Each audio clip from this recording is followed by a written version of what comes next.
Good afternoon, everyone. So,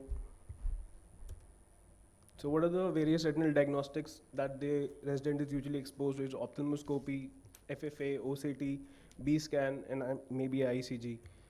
So, why do they need it? So, obviously for diagnosing a retinal pathology, and when they are exposed to it early in their residency, so they will get they will know how to manage it, how to treat it, and when to treat these lesions, pathologies. So I just show some cases where so a young male patient with left eye defective vision for about 2 days, the resident sees this kind of picture, and if he has an exposure to these things, he will definitely know what it is. So it's CSR. So similarly, in a diabetic patient, when he sees these kind of pictures, uh, he should know the FFA, the interpretation of it, maybe exposed to it, and he sees these leaky mechanisms, and he should know how to treat it. Either go for a focal laser, don't go for a grid laser in these kind of cases, or an anti-VGF. Similarly, in diffuse CSME, because of leaking capillary bed, anti-VGFs are probably the right choice for these kind of patients.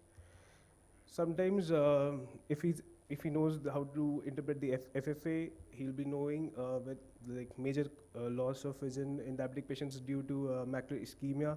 He should know the very fine observations in this: irregular enlarged FAZ, widening of the intercapillary space, capillary budding at the edge of the FAZ margin, and should not go for indiscriminate use of lasers as fixation points. In such cases, always extrafoveal. Better to go with anti-VGFs. So sometimes he sees these kind of pictures and he comes to the diagnosis of diabetic retinopathy, but he doesn't FFA, so he'll see these telangiectatic vessels, so he knows it's Coats disease. Similarly, also OCT, FFA, they are very helpful in diagnosing ARMD and like different ARMDs. The masses above the RP line, they are much better responsive to anti-VGF and PDT, like occult serum slightly resistant. Um Similarly, a picture like this, you see red red spots in the FFA in the fundus picture, and then he does a FFA, you see a diffuse leak, and ICG, you see cluster polyps, he knows it's PCPV. So sometimes the patient comes for cataract surgery, nicely done, but the post-op vision is not that great.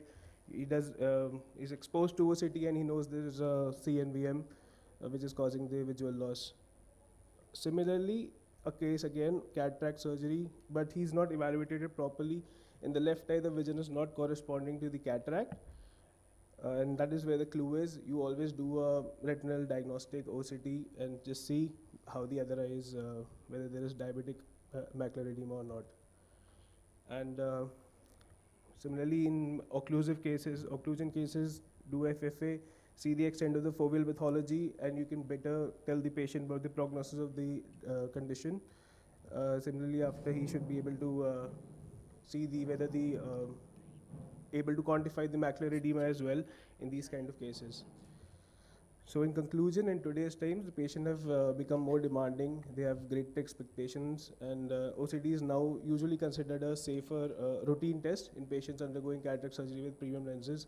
So an early um exposure to all these devices will be much better for the residents. Thank you.